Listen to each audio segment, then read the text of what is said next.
ദൈവനാമത്തിലേവർക്കും സ്നേഹവന്ദനം. വീണ്ടെടുപ്പ് എന്ന പഠന പരമ്പരയുടെ 6ാമത്തെ അവതരണത്തിലാണ് നാം ഇപ്പോൾ എത്തി നിൽക്കുന്നത്. വീണ്ടെടുപ്പ് എന്ന വിഷയം മനുഷ്യൻ്റെ ഏറ്റവും വലിയ ആവശ്യം, വീണ്ടെടുക്കപ്പെടുക.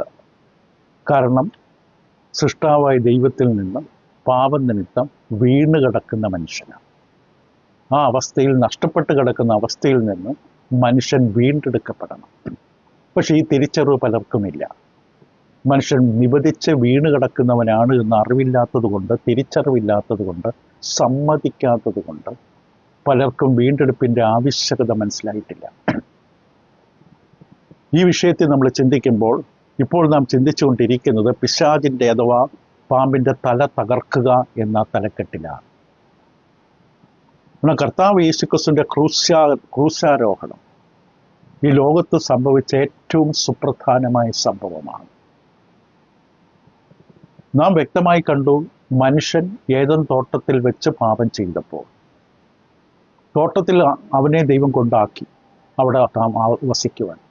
ദൈവം അവനെ ആക്കി വയ്ക്കുമ്പോൾ ആദാമും ഹവ്വയും ദൈവത്തോട് പാപം ചെയ്തു. ആ പശ്ചാത്തലത്തിൽ തന്നെ അവർക്ക് സംഭവിച്ച പതനം, വീഴ്ച, പരാജയം അല്ലെങ്കിൽ ആത്മീകമായ മരണം, ആ മരണത്തിൽ നിന്ന് അവരെ വീണ്ടെടുക്കാനുള്ള ഒരു സന്തതി വാഗ്ദാനം ചെയ്യപ്പെട്ടു. ആ വിഷയത്തിൽ നാം 2 വാക്കുകൾ പരിചയപ്പെട്ടു. ഉൽപ്പത്തി 3-ാം അധ്യായത്തിൻ്റെ 15-ാം വാക്യത്തിൻ്റെ വെളിച്ചത്തിൽ സ്ത്രീയുടെ സന്തതി, അവളുടെ സന്തതി കടന്നു വന്ന് അവൻ്റെ തല, പിശാചിൻ്റെ തല തകർക്കും. അപ്പോൾ അവളുടെ സന്തതി, അവൻ്റെ തല എന്ന 2 വാക്കുകൾ. അവൻ്റെ തല എന്ന് പറയുമ്പോൾ അധികാരം. അവൻ കയ്യാളി വെച്ചിരുന്ന അധികാരത്തിൽ നിന്ന് അവൻ പിടിച്ചടക്കിയിരുന്ന വ്യക്തികളെ, ആത്മാക്കളെ മോചിപ്പിക്കുന്ന സ്ത്രീയുടെ സന്തതിയുടെ പ്രവൃത്തി. ആ 2 വാക്കുകൾ നമ്മൾ കഴിഞ്ഞ തവണ ചിന്തിച്ചു. പിന്നെ നമ്മൾ ചിന്തിച്ച പ്രധാനപ്പെട്ട വിഷയം എന്ന് പറയുന്നത് സാത്താനെ ബന്ധിക്കുകയും സാത്താനെ തകർക്കുകയും ചെയ്യുന്ന അവസ്ഥയെക്കുറിച്ചാണ്.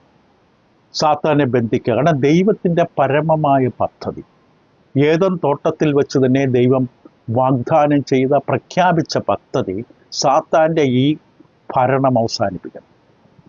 അവൻ്റെ ഈ ഭരണത്തെ, ഭീകരമായ ഈ ഭരണത്തെ, മനുഷ്യനെ പിടിച്ചടക്കി വെച്ചിരിക്കുന്നവൻ്റെ ആധിപത്യത്തെ ഇല്ലാതാക്കണം. കർത്താവ് യേശു ലോകത്തിൽ കടന്നു വന്ന ഉദ്ദേശം തന്നെ അതായിരുന്നു.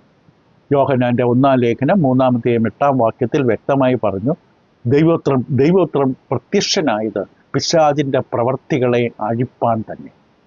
പിശാചിൻ്റെ പ്രവർത്തികൾ, അവൻ്റെ മേഖലകളിൽ അവൻ പിടിച്ചടക്കി വെച്ചിരുന്ന, അവൻ ആധിപത്യം കവിച്ചിരിക്കുന്ന മേഖലകളിൽ നിന്ന് അവനെ നിഷ്കാസനം ചെയ്യണം. ഇതാണ് ദൈവത്തിൻ്റെ പദ്ധതി. ഇത് കർത്താവിൻ്റെ 2ാം വരവിലല്ല, ആദ്യത്തെ വരവിൽ ചെയ്തതാണ്, തികച്ചതാണ്. അത് യോഹന്നാൻ 17:4 നമ്മൾ കണ്ടു. ഇപ്പോൾ കർത്താവ് യേശുക്രിസ്തുവിൻ്റെ ജീവിതത്തെക്കുറിച്ചും ക്രൂശിലെ തൻ്റെ യാഗത്തെക്കുറിച്ച് നടത്തിയ പ്രസ്താവനകൾ, അവകാശവാദങ്ങൾ വളരെ പ്രധാനമാണ്.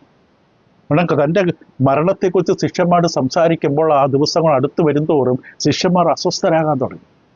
കാരണം ഗുരു അവരെ വിട്ടുപോകുന്നു എന്ന് അറിഞ്ഞപ്പോൾ ക്രിസ്തു അവരോട് വ്യക്തമായി പറഞ്ഞു, ഇത് ആവശ്യമാണ്. മനുഷ്യവർഗത്തിൻ്റെ വീണ്ടെടുപ്പ് പദ്ധതിയിൽ ഇത് വളരെ സുപ്രധാനമായ സംഭവമാണ് എൻ്റെ മരണമെന്ന് ക്രിസ്തു അവരെ ഓർമ്മിപ്പിച്ചു. തൻ്റെ മരണം, അടക്ക, ഉയർപ്പിനെക്കുറിച്ച് പറഞ്ഞുവെങ്കിലും മരണത്തെക്കുറിച്ച് കേട്ട് കഴിഞ്ഞപ്പോൾ ബാക്കി ഒരു ഉയർപ്പിനെക്കുറിച്ചൊന്നും ചിന്തിച്ചില്ല. യോഹന്നാൻ 16-ാം അധ്യായത്തിൽ ക്രിസ്തു വളരെ വ്യക്തമായി സ്ത്രീ ഒരു കുഞ്ഞിനെ പ്രസവിക്കുന്ന വിഷയത്തെക്കുറിച്ച് അവതരിപ്പിച്ചുകൊണ്ട് ആ സ്ത്രീക്കുണ്ടാകുന്ന സന്തോഷത്തെ കാണിച്ചു കൊടുത്തു. എന്താണ് ക്രിസ്തുവിടെ വാസ്തവത്തിൽ തൻ്റെ പാപപരിഹാര മരണം, മനുഷ്യർക്ക് പകരമായി പ്രായച്ചിത്ത ബലിയായി തീരുന്നതിലൂടെ കർത്താവ് യേശു ക്രിസ്തു എന്താണ് അവിടെ വാസ്തവത്തിൽ അവകാശപ്പെട്ടത്? തൻ്റെ ജീവിതം കൊണ്ട് അവകാശപ്പെട്ട എന്താണ്? തെളിയിച്ചെന്ന് എന്താണ്? ഒന്നാമത്, താൻ പിശാചിനേക്കാളും ശക്തനാണ്. സാത്താനേക്കാളും തൻ്റെ ശക്തിയും ബലവും കാണിച്ചു തന്നു. മത്തായി, ലൂക്കോസിലൊക്കെ അവിടെ ഒരു ഊമനായ മനുഷ്യനെ, ഭൂതഗ്രസ്തനായ മനുഷ്യനെ സുഖപ്പെടുത്തുന്ന പശ്ചാത്തലത്തിൽ പരീശന്മാരും ശാസ്ത്രിമാരും മത അധ്യക്ഷന്മാരും, അതാണ് രസകരം, മത അധ്യക്ഷന്മാർ, മത നേതാക്കന്മാർ ദൈവപുത്രനായ കർത്താവിൻ്റെ അത്ഭുത പ്രവൃത്തികളെ കണ്ടിട്ട് പിശാചിൻ്റെ ശക്തി കൊണ്ടാണ് കർത്താവ് യേശു അത്ഭുതങ്ങൾ ചെയ്യുന്നു എന്ന് പറഞ്ഞ് പരിഹസിക്കുമ്പോൾ ക്രിസ്തു വളരെ ന്യായമായി, വളരെയധികം ന്യായമായിട്ടും ബോധപൂർവ്വം അവരോട് പറയും, ഞാൻ ചെയ്യുന്ന ദൈവാത്മാവിലാണ്. 2 സംഭവങ്ങൾ ഇതിലൂടെ തെളിയിക്കപ്പെടുകയാണെന്ന് ക്രിസ്തു പറഞ്ഞു കൊടുക്കും. ഞാൻ ഈ ഭൂതഗ്രസ്തനെ സുഖപ്പെടുത്തുമ്പോൾ, അന്ധകാര ശക്തികളെ ബന്ധനത്തിൽ അവനെ അഴിച്ചുവിടുമ്പോൾ, ഞാൻ രണ്ട് കാര്യം തെളിയിക്കണം. ഒന്ന്, ഞാൻ പിശാചിനേക്കാളും ശക്തനാണ്, സാത്താനേക്കാളും ബലവാനാണ്. രണ്ടാമത്, ദൈവരാജ്യം നിങ്ങളുടെ അടുക്കൽ വന്നിരിക്കുന്നു. ഏത് ശക്തി കൊണ്ടാണോ ഞാൻ ഈ പ്രവർത്തികൾ നടത്തുന്നത്, ആ ശക്തികൾ സാക്ഷ്യപ്പെടുത്തുന്നത് ദൈവരാജ്യം. അന്ധകാര ശക്തിയെ തോൽപ്പിച്ചുകൊണ്ട്, ഇരുട്ടിൻ്റെ അധികാരത്തെ ഇല്ലാതാക്കിക്കൊണ്ട് ദൈവത്തിൻ്റെ രാജ്യം ഇത് ആഗതമായിരിക്കുന്നത് കാണിച്ചെടുക്കുകയാണ്. ഇന്ന് നമ്മൾ ചിന്തിക്കുന്നത് ഇതിൽ രണ്ടാമത്തെ പ്രധാനപ്പെട്ട കാര്യം, ക്രിസ്തുവിൻ്റെ ജീവിതവും ക്രിസ്തുവിൻ്റെ മരണത്തിലൂടെ നേടിയ രണ്ടാമത്തെ കാര്യം. ഒന്ന് നമ്മൾ കണ്ടു, സാത്താൻ്റെ മേൽ താൻ ബലവാനാണെന്ന് തെളിയിച്ചു. രണ്ടാമത്, പിശാചിന് തൻ്റെ മേൽ യാതൊരുവിധ ശക്തിയും അധികാരവും സ്വാധീനവും ഇല്ല എന്ന് ക്രിസ്തു കാണിച്ചു തന്നു. ക്രിസ്തുവിൻ്റെ മേൽ സാത്താൻ യാതൊരു അധികാരവുമില്ല, യാതൊരു ആധിപത്യവുമില്ല. ശ്രമിച്ചു നോക്കി, സാത്താൻ്റെ അധികാരം എവിടെയാണ്? പാപത്തിൻ്റെ ശമ്പളമായ മരണത്തിലൂടെ. മനുഷ്യൻ പാപം ചെയ്യുന്നത് കൊണ്ടാണ് സാത്താൻ്റെ പിടിയിൽ മനുഷ്യൻ അകപ്പെടുന്നത്. പാപം ചെയ്യാത്ത മനുഷ്യൻ സാത്താൻ്റെ പിടിയിൽ വരില്ല. അങ്ങനെ ഒരു മനുഷ്യൻ ഇല്ല. അത് മറ്റൊരു കാര്യം. ഒരു വ്യത്യാസമില്ല, എല്ലാവരും പാപം ചെയ്തവനാണ്. പക്ഷേ ക്രിസ്തു സാത്താനെ കുറിച്ച് പറഞ്ഞപ്പോൾ വ്യക്തമായിട്ട് യോഹന്നാന്റെ സുവിശേഷം 14:30 വാക്യത്തിൽ ഇങ്ങനെ പ്രസ്താവിക്കുകയുണ്ടായി. യോഹന്നാന്റെ സുവിശേഷം 14:30 വാക്യത്തിൽ, ഞാൻ ഇനി നിങ്ങളോട് വളരെ സംസാരിക്കുകയില്ല, ലോകത്തിന്റെ പ്രഭു വരുന്നു, അവന് എന്നോട് ഒരു കാര്യവുമില്ല. അപ്പൊ സാത്താൻ യേശുവിനെ തൊടാൻ പറ്റില്ല. യേശുവിനെ സാത്താന്റെ പരിധിക്കകത്ത്, ആ ഒരു പരിമിതിക്കകത്ത് പിടിച്ചു നിർത്താനായിട്ട് സാത്താന് പറ്റില്ല. കാരണം യേശുവിൽ പാപമില്ല, അവൻ എന്നോട് ഒരു കാര്യവുമില്ല. അതായത് കർത്താവ് യേശു ക്രിസ്തു ഒരു പാപവും ചെയ്തിട്ടില്ല. അതുകൊണ്ട് സാത്താൻ യേശുവിനെ ഒരു വിധത്തിൽ സ്വാധീനിക്കാൻ പറ്റുന്നില്ല. യേശുവിനെ സ്വാധീനിക്കാൻ പറ്റുമെങ്കിൽ യേശുവിനെ സാത്താൻ കൊന്നുകളയും. ഇവിടെ തൻ്റെ തല തകർക്കാൻ വന്നവനാണ്. അത് സാത്താന് നന്നായിട്ടറിയാം. സമയത്തിന് മുമ്പേ ഞങ്ങളെ ദണ്ഡിപ്പിക്കുമെന്ന് പറഞ്ഞുകൊണ്ട് ആ പന്നിക്കൂട്ടത്തിലേക്ക് പിശാചുക്കൾ പറഞ്ഞു വിടുമ്പോൾ യേശുവിൻ്റെ മുമ്പിൽ വെച്ച് അവരത് സമ്മതിക്കുന്നുണ്ട്. എന്തെങ്കിലും തരത്തിൽ സ്വാധീനം, ശക്തി, ബലം പിശാചിനുണ്ടായിരുന്നെങ്കിൽ യേശുവിനെ ഇല്ലാതാക്കിയേനെ. പക്ഷെ ഇവിടെ വ്യക്തമായിട്ട് യേശു പാപമില്ലാത്തവനായതുകൊണ്ട് സാത്താനെ തൊടാൻ. നമ്മുടെ ജീവിതത്തിൽ പാപമുള്ളത് കൊണ്ടാണ് സാത്താൻ്റെ ഇംഗിതത്തിന് അവൻ നമ്മെ ഉപയോഗിക്കുന്നത്. നമ്മൾ പാപമില്ലാത്തവരെ ക്രിസ്തുവിനോട് വിശ്വസ്തരായി ചേർന്ന് നിന്നാൽ നമ്മെ തൊടാൻ പിശാചിന് പറ്റില്ല. ഇപ്പൊ ഇവിടെ ക്രൂശ് സമീപത്ത് എത്തിയിരിക്കുമ്പോൾ ക്രിസ്തു വളരെ വ്യക്തമായി തൻ്റെ ശിഷ്യന്മാർക്ക് വിശദീകരിച്ചു കൊടുക്കുകയാണ്, തൻ്റെ ക്രൂശിലെ മരണം ദൈവ പദ്ധതിയുടെ ഭാഗമാണ്. പിശാചിനെ തകർക്കുവാൻ, അവൻ്റെ മേൽ ആധിപത്യം നടത്തുവാൻ, മനുഷ്യകുലത്തിന് അനുഗ്രഹം കൊണ്ടുവരുവാനുള്ള ദൈവ പദ്ധതിയുടെ ഭാഗമാണ് തൻ്റെ ക്രൂശിലെ മരണം എന്ന് തൻ്റെ ശിഷ്യന്മാരെ ബോധ്യപ്പെടുത്തി. അല്ലാതെ പിശാചിൻ്റെ വിജയമല്ല തൻ്റെ മേൽ. താൻ ക്രൂശിൽ മരിക്കുന്നത് പിശാചിൻ്റെ വിജയമല്ല, ശത്രുവിൻ്റെ വിജയമല്ല, ദൈവ പദ്ധതിയുടെ വിജയമാണ്. സാത്താൻ്റെ തലയാണ് തകർക്കാൻ പോകുന്നത്. അത് ക്രിസ്തുവിൻ്റെ വിജയമാണ്, പിശാചിൻ്റെ വിജയമല്ല. കണ്ടാൽ നമുക്കങ്ങനെ തോന്നും, പലരും അങ്ങനെ അഭിപ്രായപ്പെട്ടു. പക്ഷെ അത് ക്രിസ്തുവിൻ്റെ വിജയമാണ്, ദൈവത്തിൻ്റെ വിജയമാണ്. അപ്പം അത് കർത്താവ് വളരെ വ്യക്തമാണ് യോഹന്നാന്റെ സുവിശേഷം 10:17-18 വാക്യങ്ങളിൽ പറഞ്ഞ പ്രസ്താവന വായിച്ചു കേൾക്കാം. യോഹന്നാൻ 10:17-18. എൻ്റെ ജീവനെ വീണ്ടും പ്രാപിക്കേണ്ടതിന് ഞാൻ അതിനെ കൊടുക്കുന്നത് കൊണ്ട് പിതാവ് എന്നെ സ്നേഹിക്കുന്നു. ആ മനഃപൂർവ്വമായിട്ടുള്ള സമർപ്പണം. ലോകത്തിലെ മനുഷ്യൻ വഴിതെറ്റി തകർന്നടിഞ്ഞ് കിടക്കുന്ന അവസ്ഥയിൽ ദൈവത്തോടുള്ള സമത്വം മുറുകെ പിടിച്ചു കൊള്ളണമെന്ന് വിചാരിക്കാതെ ദാസരൂപമെടുക്കാൻ തയ്യാറായി ക്രൂശിലെ മരണത്തോളം സ്വയം താഴ്ന്നിറങ്ങി അനുസരണം കാണിക്കാൻ തയ്യാറായ പുത്രനെ പിതാവ് ഇത്രയധികം സ്നേഹിക്കുന്നത് കൊണ്ടാണ്. സ്വമനസാൽ ഞാൻ അതിനെ കൊടുക്കുന്നത് കൊണ്ട് പിതാവ് എന്നെ സ്നേഹിക്കുന്നു. ആരും അതിനെ എന്നോട് എടുത്തു കളയുന്നില്ല. കാരണം ഒരാൾക്കും തൊടാൻ പറ്റില്ല ക്രിസ്തുവിനെ. ഞാൻ തന്നെ അതിനെ കൊടുക്കുന്നു. വീണ്ടും ആവർത്തിച്ചവർ, ഞാൻ തന്നെ അതിനെ കൊടുക്കുന്നു. അതിനെ കൊടുപ്പാൻ എനിക്ക് അധികാരമുണ്ട്, വീണ്ടും പ്രാപിപ്പാൻ അധികാരമുണ്ട്. ഈ കൽപ്പന എൻ്റെ പിതാവിങ്കിൽ നിന്ന് എനിക്ക് ലഭിക്കും. താൻ ദൈവഭാവം, തനിക്ക് അതിന് അധികാരമുണ്ട്. അപ്പോൾ ഇത് താൻ സ്വയം ചെയ്യുകയാണ്, താൻ സ്വന്തം തീരുമാനമാണ്. ഇവിടെ കർത്താവ് വളരെ വ്യക്തമായി അവകാശം ഉന്നയിച്ചു. ഇത് പിശാചിൻ്റെ വിജയമല്ല. പിശാചിന് തൻ്റെ മേൽ യാതൊരു ശക്തിയുമില്ല. കാരണം തന്നിൽ പാപമില്ലാത്തിടത്തോളം ശത്രുവിന് തൻ്റെ മേൽ യാതൊരു അധികാരവുമില്ല. അതുകൊണ്ട് തൻ്റെ ജീവനെ തൊടാൻ പറ്റില്ല. പക്ഷെ താൻ അത് കൊടുക്കുകയാണ്. കർത്താവ് യേശു കൊടുക്കാതെ ആ ജീവൻ കിട്ടില്ല, ജീവൻ എടുക്കാൻ പറ്റില്ല. അതെന്തിനാണ്? പിതാവിൻ്റെ ഹിതം നിറവേറ്റപ്പെടാൻ, മനുഷ്യവർഗത്തിനെ വീണ്ടെടുക്കാനുള്ള ദൈവ പദ്ധതിയുടെ നിവർത്തീകരണം സംഭവിക്കാൻ. യോഹന്നാൻ സ്നാപകൻ പറഞ്ഞ പോലെ ഇപ്പോൾ സമ്മതിക്കുക, ദൈവ പദ്ധതി, ദൈവഹിതം നിറവേറട്ടെ എന്ന് പറഞ്ഞില്ല. ക്രിസ്തു തന്നെ കൊടുക്കാൻ തയ്യാറാകുന്നത് ദൈവ പദ്ധതിയുടെ പൂർത്തീകരണത്തിനാണ്. കാരണം ക്രിസ്തു പാപമില്ലാത്തവനാണ്. ക്രിസ്തു പാപമില്ലാത്തവനായതുകൊണ്ട് സാത്താൻ ബലഹീനനായ യേശുവിൻ്റെ മുമ്പിൽ. സാത്താൻ്റെ ബലം മുഴുവൻ പാപമാണ്. നമ്മളിൽ പാപമുള്ളതുകൊണ്ടാണ് സാത്താൻ നമ്മളെ ഭയപ്പെടുത്തി പീഡിപ്പിക്കുന്നതും പിടിച്ചു കെട്ടുന്നതും അടിമയാക്കുന്നതും. പക്ഷെ ക്രിസ്തുവിൻ്റെ മുമ്പിൽ സാത്താന് നിഷ്ഫലനാണ്, ഒന്നിനും കഴിയില്ല, പവർലെസ്സാണ്. അപ്പോൾ തൻ്റെ ജീവിതം താൻ സ്വയം നൽകാൻ തയ്യാറാകാതിരുന്നുവെങ്കിൽ അധർമ്മികളുടെ കൈകളാൽ താൻ ക്രൂശിക്കപ്പെടില്ല. അവർക്ക് തന്നെ ഒന്നും ചെയ്യാൻ പറ്റില്ല.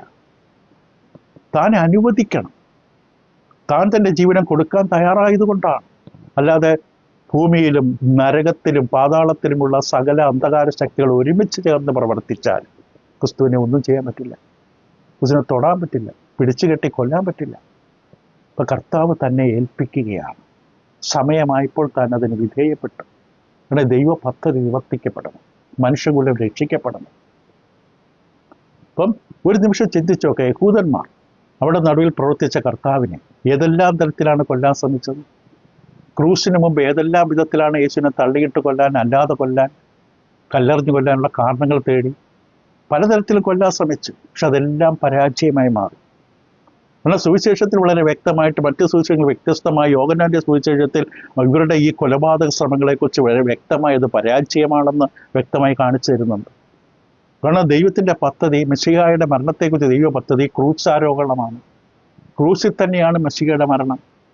അതാണ് ദൈവത്തിൻ്റെ പദ്ധതി. പഴയ പ്രവാചകന്മാർ സൂചിപ്പിച്ചതായ മാർഗം അതാണ്. അല്ലാതെ ഇവർ തള്ളിയിട്ട് കൊല്ലാനോ കല്ലെറിഞ്ഞു കൊല്ലാനോ അല്ല. ഇവിടെ തൻ്റെ ജീവിതത്തിൽ എന്ത് സംഭവിക്കാൻ മുൻകൂട്ടി തിരുവെഴുത്തുകൾ പ്രകാരമാണ്. സമയം എത്തിയിട്ടില്ല. അതുകൊണ്ടാണ് യോഹന്നാന്റെ സുവിശേഷത്തിലെ ചില വാക്യങ്ങൾ പെട്ടെന്ന് വായിച്ച് കേൾക്കാം. യോഹന്നാൻ 7:30 ആകയാൽ അവർ അവനെ പിടിപ്പാൻ അന്വേഷിച്ചുവെങ്കിലും അവൻ്റെ നാഴിക വന്നിട്ടില്ലായകയാൽ ആരും അവൻ്റെ മേൽ കൈവച്ചില്ല. അവരാഗ്രഹമില്ലാഞ്ഞിട്ടല്ല, കൈവയ്ക്കാൻ പറ്റില്ല. കാരണം അവൻ്റെ നാഴിക വന്നിട്ടില്ല. യോഹന്നാൻ 8:20 പറയുന്നത്, അവൻ ദേവാലയത്തിൽ ഉപദേശിക്കുമ്പോൾ ഭണ്ഡാര സ്ഥലത്ത് വെച്ച് ഈ വചനം പറഞ്ഞു, അവൻ്റെ നാഴിക അതുവരെ വന്നിട്ടില്ലായതുകൊണ്ട് ആരും അവനെ പിടിച്ചില്ല. പിടിക്കാൻ ആഗ്രഹമില്ലാഞ്ഞിട്ടല്ല, കൊല്ലാൻ ആഗ്രഹമില്ലാഞ്ഞിട്ടല്ല, അതിനുള്ള സമയം വന്നിട്ടില്ല. അത് അവൻ്റെ നാഴിക. യോഹന്നാന്റെ സുവിശേഷം 12-ാം 23-27 വാക്യങ്ങളിൽ പറയുന്നത് ഇങ്ങനെയാണ്. യോഹന്നാൻ 12 അതിൻ്റെ 23-ാം വാക്യത്തിൽ യേശു അവരോട് ഉത്തരം പറഞ്ഞത്, മനുഷ്യപുത്രൻ തേജസ്കരിക്കപ്പെടാനുള്ള നാഴിക വന്നിരിക്കുന്നു. അപ്പോൾ ക്രിസ്തു വ്യക്തമായി പറഞ്ഞു, സമയമെത്തി. അപ്പം മുഴുവൻ കംപ്ലീറ്റ് നിയന്ത്രണം സമയത്തിന് വേണ്ടി, തൻ്റെ ജീവിതത്തിൻ്റെ എല്ലാ അംശങ്ങളും തൻ്റെ നിയന്ത്രണം കാണാൻ. എൻ്റെ 27-ാം വാക്യം, ഇപ്പോൾ എൻ്റെ ഉള്ളം കലങ്ങിയിരിക്കുന്നു, ഞാൻ എന്ത് പറയേണ്ടു? പിതാവേ, ഈ നാഴികയിൽ നിന്ന് എന്നെ രക്ഷിക്കണമേ, എങ്കിൽ ഇത് നിമിത്തം ഞാൻ ഈ നാഴികയിലേക്ക് വന്നിരിക്കുന്നു. മാനുഷികമായ സംഘർഷമുണ്ടായെങ്കിലും താൻ തിരിച്ചറിഞ്ഞു, ഞാൻ വന്നു തന്നെ ഈ നാഴികയ്ക്ക് വേണ്ടിയാണ്, ക്രൂശിലെ ഈ പരമയാഗത്തിന് വേണ്ടിയാണ്. അതിൽ നിന്ന് തന്നെ വ്യതിചലിക്കാൻ പല സന്ദർഭങ്ങളും പല പ്രവർത്തനങ്ങളും പല സംഭവങ്ങളും ചുറ്റും നടക്കുന്നുണ്ട്. തൻ്റെ മനുഷ്യാവതാരത്തിൽ തന്നെ തനിക്ക് സംഘർഷമുണ്ടായി, നിലവിളിച്ച് കരഞ്ഞു പ്രാർത്ഥിക്കേണ്ട അവസ്ഥയുണ്ടായി. എങ്കിലും താൻ ദൈവഹിതം, താൻ എന്തിനു വേണ്ടി വന്നുവോ അതിനായിട്ട് തന്നെ സമർപ്പിക്കുന്നവിടെ കാണാം. എന്തൊരു ഉദാത്തമായ ജീവിതമാണിത്. ഇപ്പം കർത്താവ് തൻ്റെ അവസാന സമയത്തിലേക്ക് പ്രവേശിക്കുമ്പോൾ, ക്രൂശിൻ്റെ അടുക്കുമ്പോൾ തൻ്റെ അവസാന വാക്കുകൾ വളരെ വ്യക്തമായി കാണിക്കും.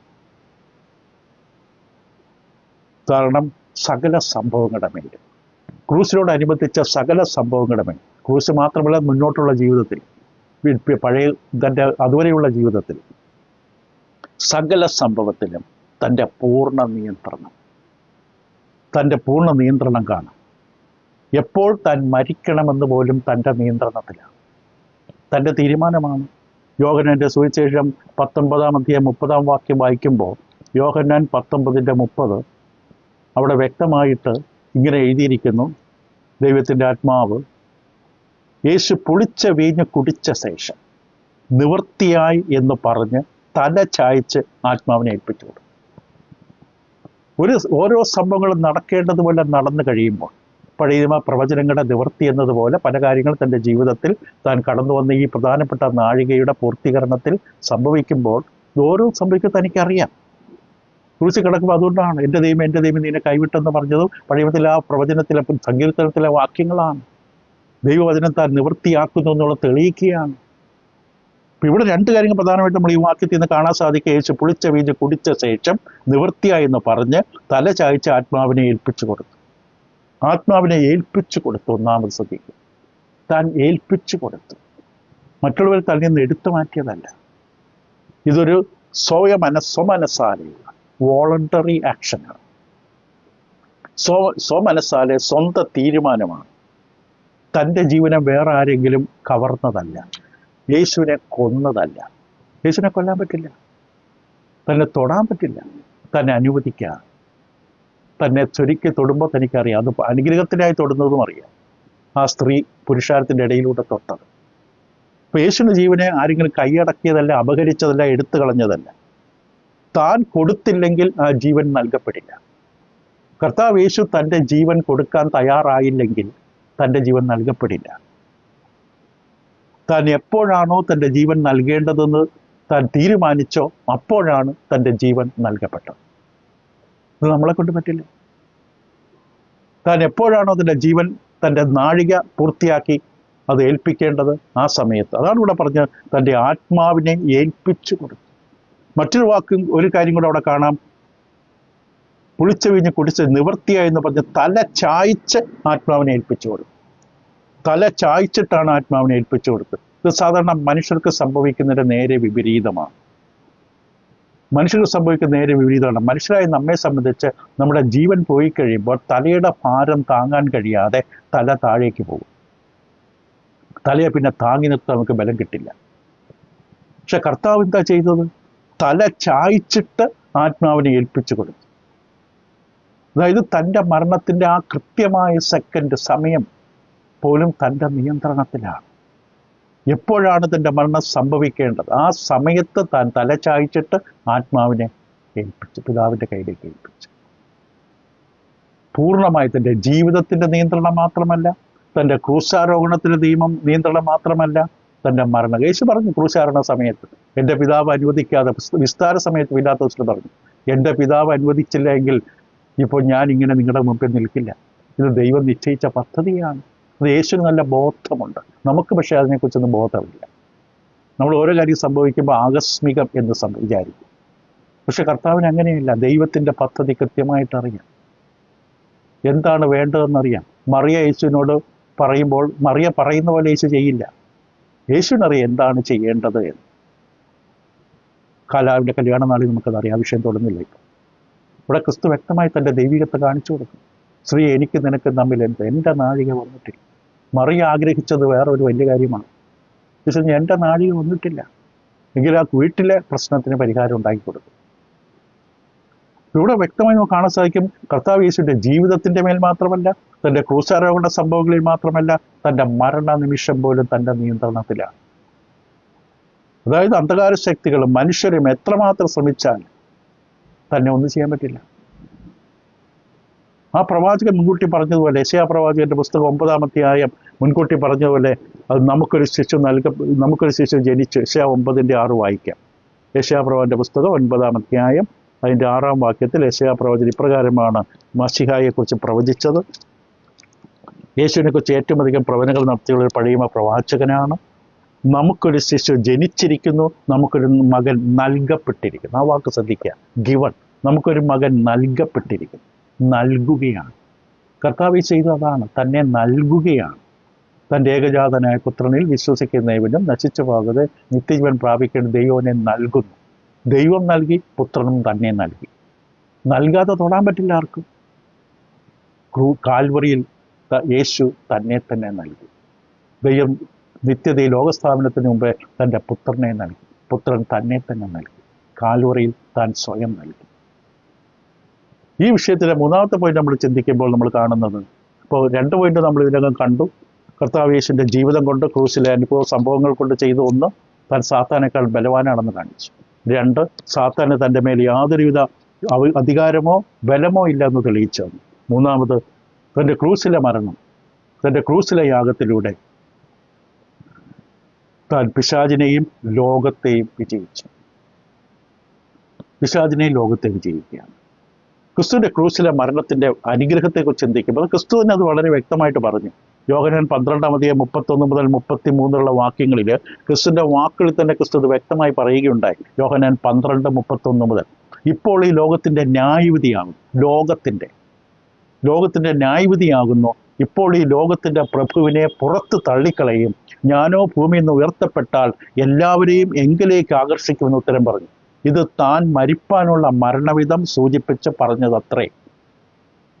അപ്പോൾ തൻ്റെ ക്രൂസിലെ മരണം, ക്രൂസിലെ തൻ്റെ പ്രവർത്തനം, അത് എന്താണ് നേടുന്നത് എന്ന് ക്രിസ്തു തന്നെ പറയുകയാണ്. ലോകത്തിലെ പ്രഭുവിനെ പുറത്തു തള്ളിക്കളയും. ഇത് ലോകത്തിൻ്റെ ന്യായവിധിയാണ്. ഞാൻ ഭൂമിയിൽ നിന്ന് ഉയർത്തപ്പെട്ടാൽ എല്ലാവരെങ്കിലേക്ക് ആകർഷിക്കും എന്ന് യേശു ക്രിസ്തു വളരെ വ്യക്തമായി പറഞ്ഞു. ക്രിസ്തുവിൻ്റെ അവകാശവാദം വ്യക്തമാണ്. തൻ്റെ മരണം, കാൽവരിയിൽ മരണത്താൽ സാത്താനെ പുറത്തു തള്ളിക്കളയും. സാത്താനെ പുറത്തു തള്ളിക്കളയും. അതിൻ്റെ അനന്തരഫലമായി എല്ലാവരും തന്നിലേക്ക് ആകർഷിക്കപ്പെടും. ലോകത്തിന് മുമ്പിൽ ക്രിസ്തുവിനെ ഉയർത്തിപ്പിടിക്കുമ്പോൾ, സുവിശേഷത്താൽ ക്രിസ്തുവിനെ ഉയർത്തിപ്പിടിക്കുമ്പോൾ, മറ്റുള്ള ദൈവത്തെ അന്വേഷിക്കുന്ന ആത്മാക്കൾക്ക് ക്രിസ്തുവിൻ്റെ രക്ഷകളിലേക്ക് ആകർഷിക്കപ്പെടും. ഇപ്പൊ ക്രിസ്തുവിൻ്റെ ക്രൂസിന്റെ ശക്തി വളരെ വാസ്തവമായി അവിടെ ക്രിസ്തു വിവരിക്കുകയാണ്. തൻ്റെ പാപപരിഹാര പ്രായശ്ചിത്ത യാഗം, പാപികൾക്ക് വേണ്ടിയുള്ള തൻ്റെ യാഗം. എന്താ ക്രിസ്തു വാസ്തവത്തിൽ ക്രൂസിൽ നേടിയത്? ക്രൂസിൽ ക്രിസ്തു നേടിയതെന്ന്, ഒന്ന്, ക്രിസ്തു നമ്മുടെ പാപയാഗമായി മാറും, പാപങ്ങൾക്ക് പകരമായ യാഗമായി മാറും. പഴയ കാലത്തുള്ള ലേവ്യയാഗങ്ങളൊക്കെ ഇതിൻ്റെ നിഴൽ മാത്രം. പാപത്തിൻ്റെ ശമ്പളം മരണം, പാപത്തിൻ്റെ അനന്തരഫലം, അതിന് കിട്ടുന്ന പ്രതിഫലം മരണം. അത് റോമലേഖനത്തിൽ വ്യക്തമായി നമുക്കറിയാം. അതായത് നിത്യജീവനിൽ നിന്നുള്ള വേർപാട്, ദൈവത്തിൻ്റെ നിത്യമായ ജീവനിൽ നിന്ന് വേർപെടുന്ന അവസ്ഥയാണ് മരണം എന്ന വാക്കുകൊണ്ട് ഉദ്ദേശിക്കുന്നത്. ആദ്യം സംഭവിച്ച മരണം ആത്മീക മരണം, പിന്നീട് ശാരീരിക മരണം, പിന്നീട് വരുന്ന നിത്യമരണം.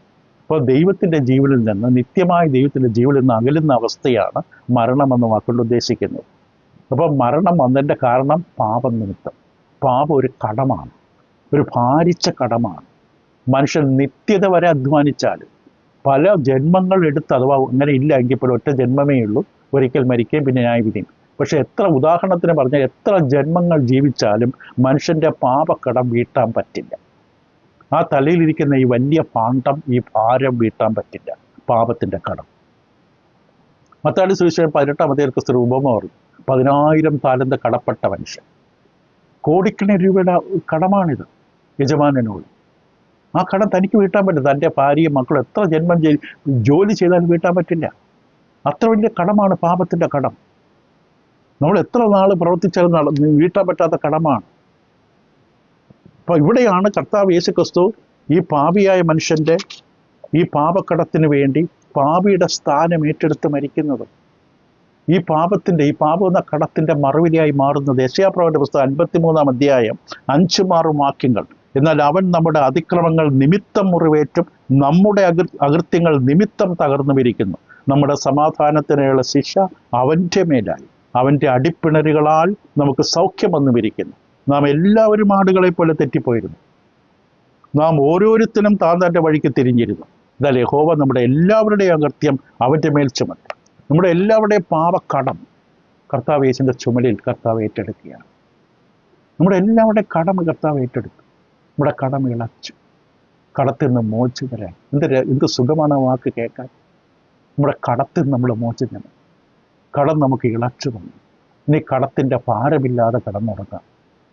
നമ്മുടെ തലമേൽ തൂങ്ങുന്ന വാളില്ലാതെ നമുക്ക് ധൈര്യമായി കിടന്നുറങ്ങാം എന്ന് പറയുന്നത് പോലെ നമ്മുടെ കടമെല്ലാം നീക്കി. പാപത്തിൻ്റെ കടം, എത്ര ജന്മം ജീവിച്ചാലും അധ്വാനിച്ചാലും കൊടുത്തു തീർക്കാൻ കഴിയാത്ത കടം.